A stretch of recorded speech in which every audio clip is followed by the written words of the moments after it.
Every one and السلام علیکم. میرا نام حاشر محمود اے آئی والا ہے اور میں ریحان اسکول فاؤنڈیشن کا ایک اسٹوڈنٹ ہوں. اور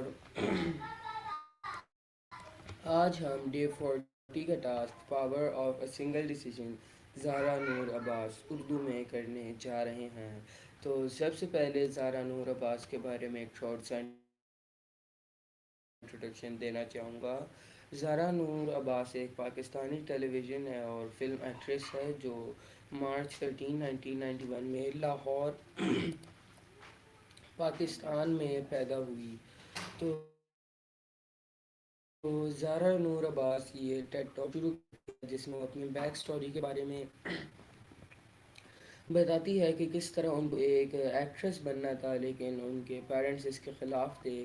ان کو اسکول کی طرف سے ایران میں ایک پلے کے لیے بلایا گیا لیکن ان کے پیرنٹس ان کو پرمیشن نہیں دے رہے تھے. پھر انہوں نے اپنے پیرنٹس کو بتایا کہ پلے حجاب میں ہوگا تو پھر فائنلی ان کے پیرنٹس نے ان کو پرمیشن دے دی اور انہوں نے وہ پلے کیا. جب انہوں نے وہ پلے کیا ان کو پتہ چلا کہ یہی میرا پیشن ہے اور یار میں نے تو یہی کام کرنا ہے.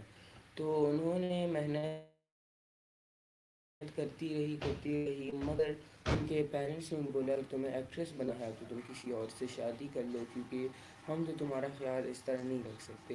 تو پھر وہ امریکہ گئی اور امریکہ میں اس نے کسی سے شادی کی لیکن ان کا پھر ڈیورس ہو گیا بہت جلدی. پھر پاکستان واپس گئی اور سالوں لیے ان کی لائف میں کچھ نہیں ہوا. اور پھر لیکن پھر بائی چانس میں وہ ایک لڑکی سے ملی جس کو انہوں نے ٹی وی میں دیکھا تھا اور پھر ان دونوں کی میرج ہو گئی. اس کے بعد زارا نور عباس نے محنت کی اور وہ اس مقام پر وہ اب ہے وہ ایک فلم اسٹار بنی اور انہوں نے اپنا ایکٹنگ کا گول نہیں چھوڑا اور انہوں نے اس کو پرسو کیا اور آج انہوں نے اپنے گول کو اچیو کر لیا. تو تو ان کی اسٹوری سے ہمیں پتہ چلتا ہے کہ ہمیں ہمیشہ ہماری پرائورٹیز پہلے رکھنی چاہیے اور کبھی بھی گو اپ نہیں کرنا چاہیے. ہمارے ڈریمز کے لیے ورک ہارڈ کرنا چاہیے اور محنت کرنی چاہیے اور کبھی بھی محنت نہیں چھوڑنی چاہیے.